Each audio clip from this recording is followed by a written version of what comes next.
বিজ্ঞান বড়াই করো না, তোমরা যা শিখেছো আল্লাহর কাছ থেকেই শিখেছো। আকাশে উঠছো, তোমাদের অনেক আগে পাখিরা উড়েছে, ওরা শিখাইছে। মানুষ তো ভালো, বিজ্ঞান শিখতে হয়, চলুন আমার সাথে মৌমাছির কাছে, দেখেন মৌমাছি কত বিজ্ঞান জানে। কি দিয়া বড়াই করবা? ছোট্ট মৌমাছি, এই মৌমাছির মধ্যে আল্লাহ পাক কত বিজ্ঞান দান করেছেন দেখেন।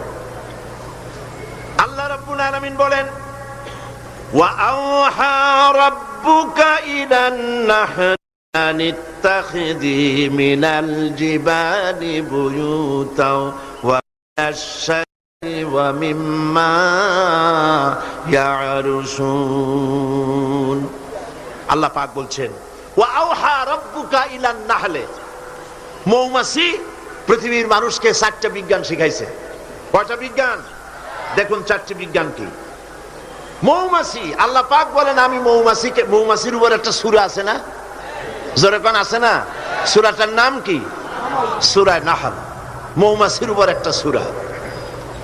আল্লাহ পাক বলছেন আমি মধুমক্ষিকাকে ওহী করেছি। তার মানে এই নয় যে মৌমাছির কাছে জিবরাইল পাঠাইছি। ওহী যখন নবীর ক্ষেত্রে ওহী শব্দ আসে, তার অর্থ হলো প্রত্যাদেশ। জিবরাইলের মারফতে আল্লাহ পাক ওহী পাঠান। আর যখন এই ওহী অন্য কোথাও আল্লাহ ব্যবহার করেন, তার অর্থ হয় গোপন সূক্ষ্ম ইঙ্গিত। যেমন মূসা আলাইহিস সালামের মাকে আল্লাহ পাক ওহী করেছিলেন, এখানে জিবরাইল পাঠান নাই, ইলকা করে দিয়েছিলেন। মৌমাছিকেও তার মনের মধ্যে গোপন ভাবে সূক্ষ্ম ইঙ্গিত আল্লাহ দিয়েছেন কি, আত্তাখিজি মিনাল জিবালি বুয়ুতা, পাহাড়ে বাসা বানাও, ঘর বানাও, পাহাড়ে পর্বতে। যেহেতু মধু হলো একটা মেডিসিন, মধু কি? এই মেডিসিনটা কে বানিয়েছে? আল্লাহ পাকের নির্দেশে। কে বানালো? মৌমাছি বানালো।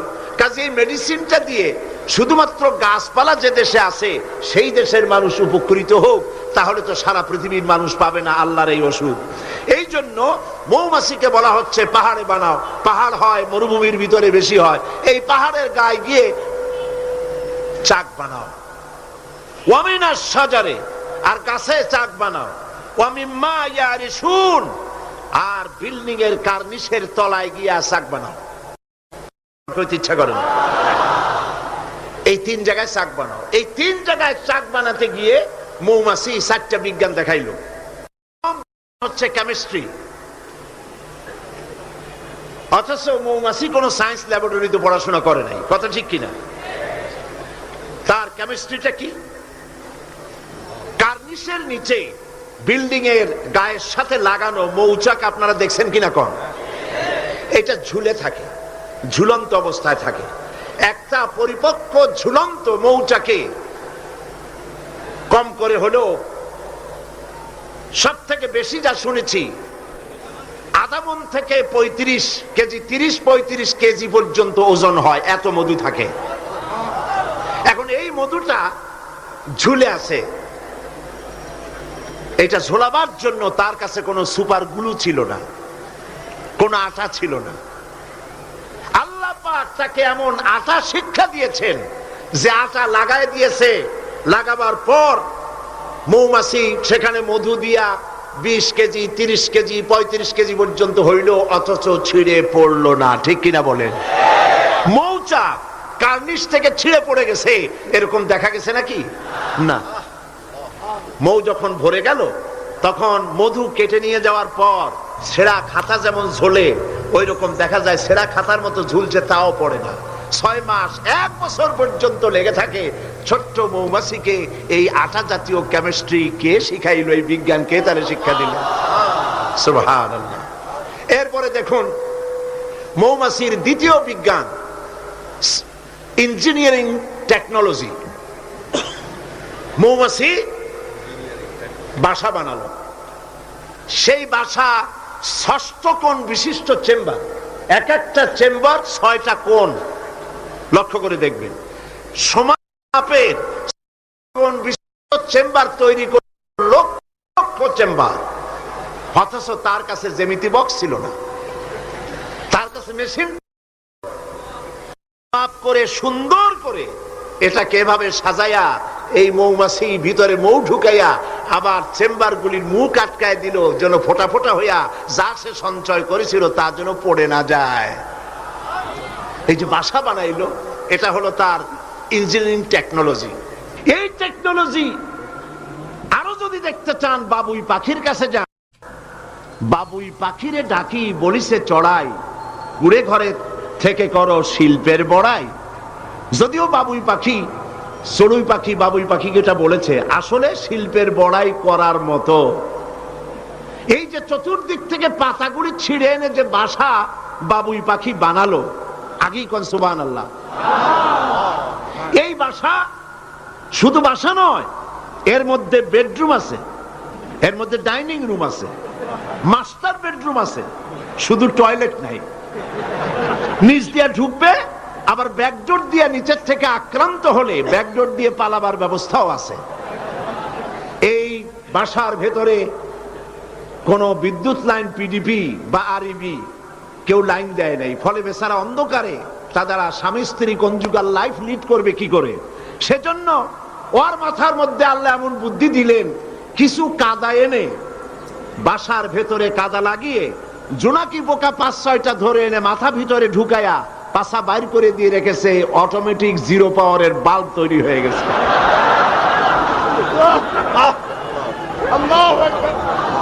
ইঞ্জিনিয়ারিং টেকনোলজি আর কারে বলে?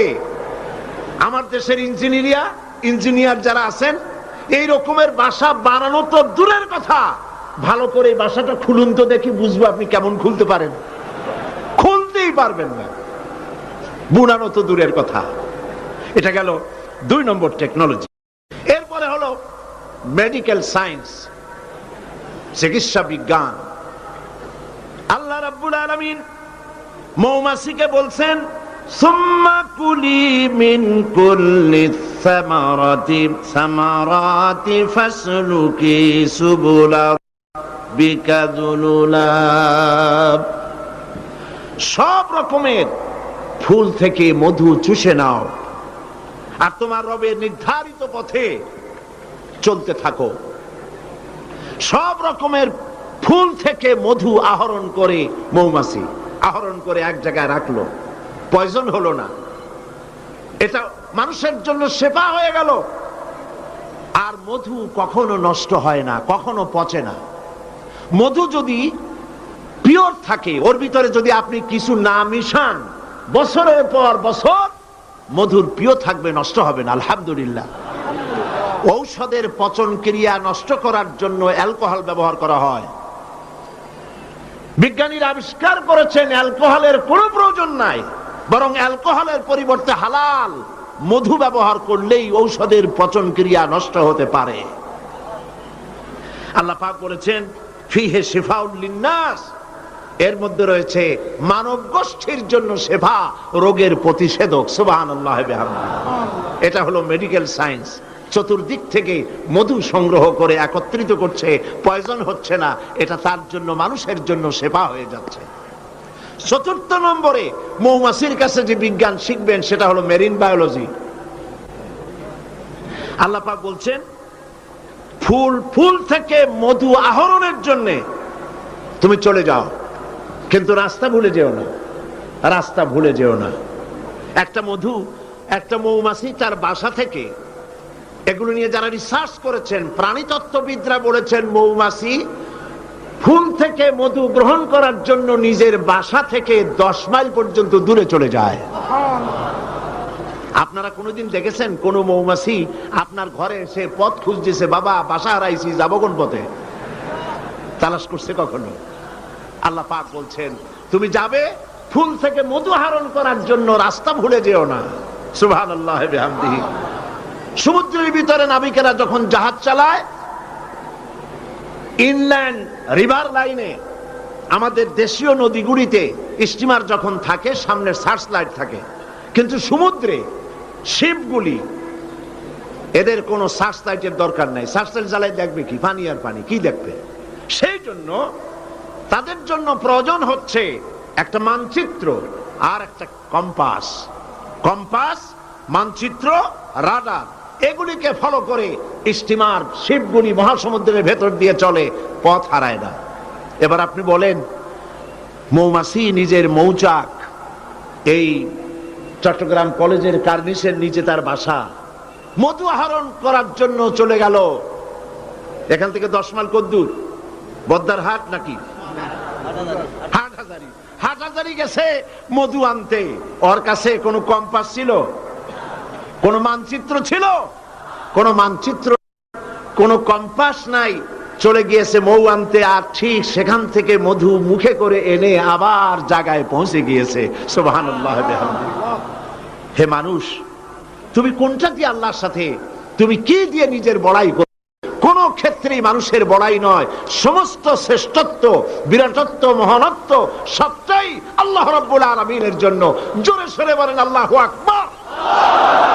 এখন মুনাজাত হবে, মুনাজাতের জন্য দাঁড়ানো ভাইরা সব বসে। আল্লাহুম্মা আমিন। রব্বানা যালামনা আনফুসানা ওয়া ইল্লাম তাগফির লানা ওয়া তারহামনা লানাকুনান্না মিনাল খাসিরিন। আয় আল্লাহ তাআলা, লাখ লাখো মুসলমান নরনারী দীর্ঘক্ষণ ধরে আমরা তোমার দ্বীনের কথা, কোরআনের কথা শুনেছি। আল্লাহ তাআলা মেহেরবানি করে সওয়াবটুকুন জনাবে মুহাম্মদুর রাসূলুল্লাহ সাল্লাল্লাহু আলাইহি ওয়াসাল্লামের রূহ মুবারকে পৌঁছায় দাও। আমাদের মধ্য থেকে যাদের মা বাপ দুনিয়া থেকে বিদায় হয়ে গেছে, আল্লাহ দয়া করে কবরগুলিকে জান্নাতের টুকরায় পরিণত করে দাও। আমাদের বন্ধু বান্ধব, আত্মীয় স্বজন যার যা মারা গেছে, প্রত্যেকের রুহের পরে সওয়াব পৌঁছায় দাও। রব্বুল আলামিন, সারা জীবন যত গুনাহ করেছি, আমাদের জিন্দেগীর সকল গুনাহ খাতা মাফ করে দাও। রব্বুল আলামিন, আমাদের প্রিয় জন্মভূমি বাংলাদেশ, এই জমিন আমাদের জন্য তোমার দেওয়া বিশেষ নিয়ামত। আয় আল্লাহ, এই দেশের হেফাজত, এ দেশের স্বাধীনতার সার্বভৌমত্ব কিয়ামত পর্যন্ত তুমি অক্ষুণ্ণ রাখো। সন্ত্রাস মুক্ত, দুর্নীতি মুক্ত একটি দেশ আমাদেরকে উপহার দাও। এমন পরিবেশ তুমি তৈরি করে দাও যাতে করে তোমার কোরআন সুন্নাহ এ দেশে পরিচালিত হতে পারে। রব্বুল আলামিন, মা বোনেরা প্রতিদিন কষ্ট করে আসেন, আল্লাহ মা বোনদের জিন্দেগির গুনাহ খাতা মাফ করে দাও। রব্বুল আলামিন, আয় আল্লাহ, तमाम পৃথিবীতে মুসলমানেরা যত দেশে বিপদে মুসিবতে আছে, প্যালেস্টাইনের মুসলমান, কাশ্মীরের মুসলমান, আয় আল্লাহ, সোমালিয়া সুদানের মুসলমান, ইরিত্রিয়ার মুসলমান, আলজেরিয়া, চেচনিয়া, বসনিয়ার মুসলমান, বার্মার মুসলমান, যত জায়গায় বিপদে আছে আল্লাহ তুমি তাদের সাহায্যকারী, হামি ও নাসির হয়ে যাও। আয় আল্লাহ, আমাদের অপরাধের কারণে, আমাদের গুনার কারণে আমাদের উপরে তুমি নারাজ হয়েছো, আল্লাহ তুমি দয়া করে আমাদেরকে ক্ষমা করে দাও। রব্বুল আলামিন, মুসলমানদের উপরে तमाम পৃথিবীর চতুর্দিক থেকে বিপদ ঘনায় আসতেছে। আল্লাহ, আমরা তোমার কাছে আশ্রয় চাই। সিত্রুল আরশে মাসবুলুন আলাইনা ওয়া আইনুল্লাহি নাজিরাতুন ইলাইনা বিহাউলিল্লাহি লা ইয়াকদিরু আলাইনা। আল্লাহুম্মা ইয়া মুনজিলাল কিতাব ওয়া মুজরিয়াস সাহাব ওয়া সারিয়াল হিসাব হাজিমিল আহজাব اللهم اهزمهم وزلزلهم وانصرنا عليهم। আল্লাহ তাআলা তুমি মুসলমানদেরকে সাহায্য করো। আল্লাহুম্মা জিদনা ওয়ালা তানকুসনা ওয়া আকরিমনা ওয়ালা তুহিন্না ওয়া আকরিমনা ওয়ালা তুহিন্না ওয়া আকরিমনা ওয়ালা তুহিন্না ওয়া আতিনা ওয়ালা তাহরিমনা ওয়া আথিরনা ওয়ালা তুসির আলাইনা ওয়া আরদিনা ওয়ারদা আন্না ইয়া কারীম ইয়া রাব্বাল আলামিন। আল্লাহুম্মা আইজ্জাল ইসলাম ওয়াল মুসলিমিন, আল্লাহুম্মা আহলিকিল কাফারাতা ওয়াল মুবতাদিআতা ওয়াল ইয়াহুদা ওয়াল হুনুদা ওয়ান নাসারা ওয়াল মুশরিকিন। আল্লাহুম্মা শাত্তিত শামলাহুম, আল্লাহুম্মা মাযজিক জামাআহুম, আল্লাহুম্মা দাম্মির দিয়ারাহুম, আল্লাহুম্মা আনসুর মান নাসারা। হেরে যাবে ওদের হিংসার ষড়যন্ত্র, জিতে যাবে আমাদের ভালোবাসা। আমাদের ভালোবাসাকে হারায় দেওয়ার মতো শক্তি পৃথিবীর কারো নাই। চিল্লায় বলো ঠিক কিনা?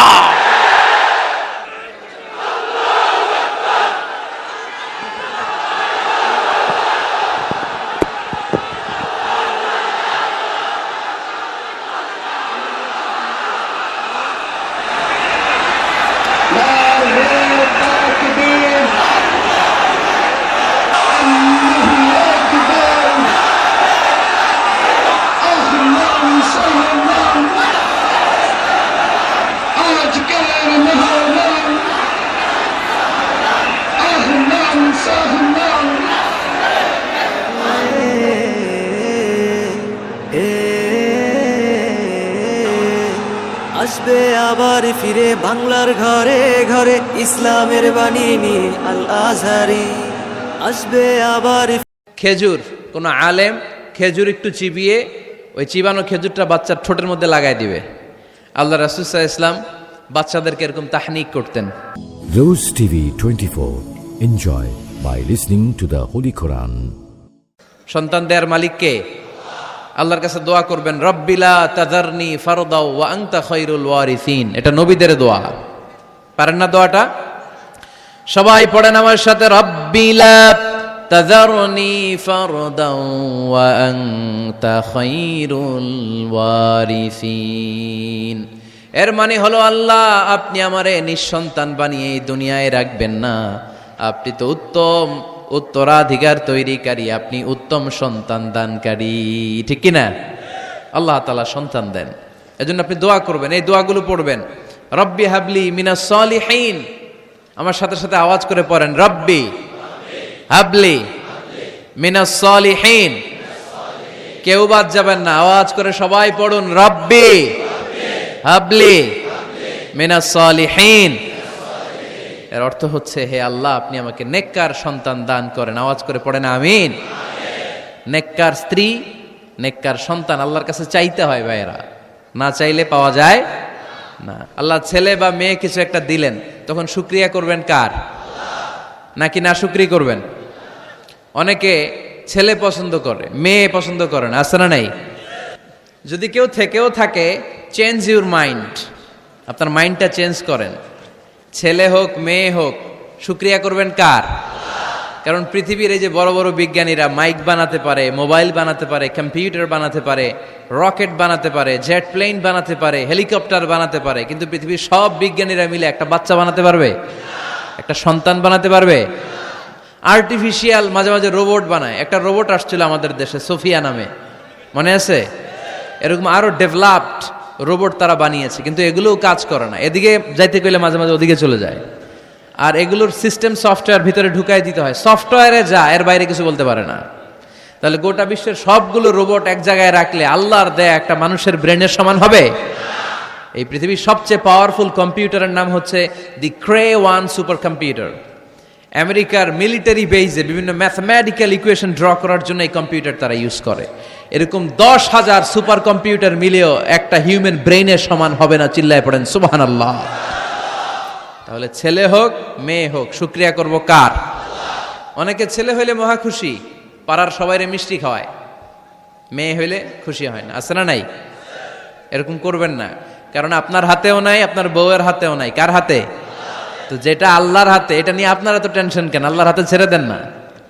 আবার অনেকে টানা ছেলে হইতেছে, 1 2 3 4, খালি দোয়া করে আল্লাহ একটা মেয়ে দাও, মেয়ে দাও। পঞ্চমবারে হয়েছে আবার ছেলে, আছে। আবার অনেকের টানা মেয়ে হইতেছে, 5টা মেয়ে, খালি দোয়া করে আল্লাহ একটা ছেলে দাও। ষষ্ঠবারও হয়েছে মেয়ে। এটা আমার হাতেও নাই, আপনার হাতেও নাই, ডাক্তারের হাতেও নাই। কার হাতে? তো যারটা যার হাতে, হের হাতে ছেড়ে দেন। পারবেন নাকি না শুকরি করবেন? আল্লাহ বলে, খবরদার, দুনিয়ার সবাই অনেক কিছু বানাতে পারে, অনেক কিছু তৈরি করতে পারে, কিন্তু একটা সন্তান দিতে পারে না। তুমি 6টা ছেলে পাওয়ার কারণে না শুকরি করো, মেয়ের জন্য আমার বিরুদ্ধে কথা বলো।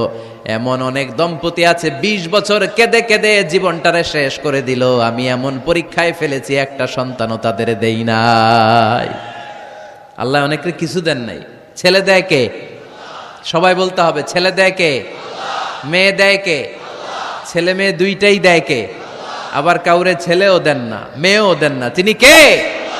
এজন্য তিনি বললেন, ইয়াহাবু লিমান ইয়াশাউ ইনাসান ওয়া ইয়াহাবু লিমান ইয়াশাউ যুকুর আও ইউযাওয়িজুহুম যুকরানাও ওয়া ইনাসা ওয়া ইয়াজআলু মান ইয়াশাউ আকিমা ইন্নাহু আলিমুন কাদির। পড়েন সুবহানাল্লাহ। আল্লাহ ডেকে বললেন, আমি এমন এক সত্তা, আমি যারে চাই তারে ছেলে দেই, যারে চাই তারে মেয়ে দেই, যারে চাই তারে ছেলেও দেই, মেয়েও দেই। আমি এমন এক সত্তা, যারে চাই না তারে ছেলেও দেই না, মেয়েও দেই না। তিনি কে? তিনি দেন। এজন্য শুকরিয়া করবেন কার? ছেলে দেখ মেয়ে দেখ, সন্তান হওয়ার সাথে সাথেই ছেলের কানে বা মেয়ের কানে আজান দিতে হবে। কে দিতে হবে? আজান দিতে হবে। দেন না আপনারা? দিবেন নাকি ইমাম সাহেব হুজুর আসবে তারপরে দিবে বসে থাকেন? খতিব সাহেব হুজুর না আসলে তার আজান দেওয়া যাবে না, বড় হুজুর না আসলে তার দেওয়া যাবে না, এরকম না। মুসনাদে আহমদ ইবনে হাম্বলের হাদিস, ফাতেমা রাদিয়াল্লাহু তাআলা আনহার প্রথম সন্তান ইমাম হাসান রাদিয়াল্লাহু তাআলা আনহু, আল্লাহ রাসূলের নাতি ইমাম হাসান যখন জন্মগ্রহণ করলো, বিশ্বনবী নিজে এসে হাসানকে কোলে নিয়ে হাসানের কানের সামনে আজান দিয়েছেন। আযানা রাসূলুল্লাহি সাল্লাল্লাহু আলাইহি ওয়াসাল্লাম আলা উযুনাইল হাসান হিনামা ওয়ালাদাতহু ফাতিমাতু বিসসালাহ। বিশ্বনবী নিজে আজান দিয়েছেন। আজান দিতে পারেন আপনারা? পারেন না সবাই? আল্লাহু আকবার, আল্লাহু আকবার, আল্লাহু আকবার,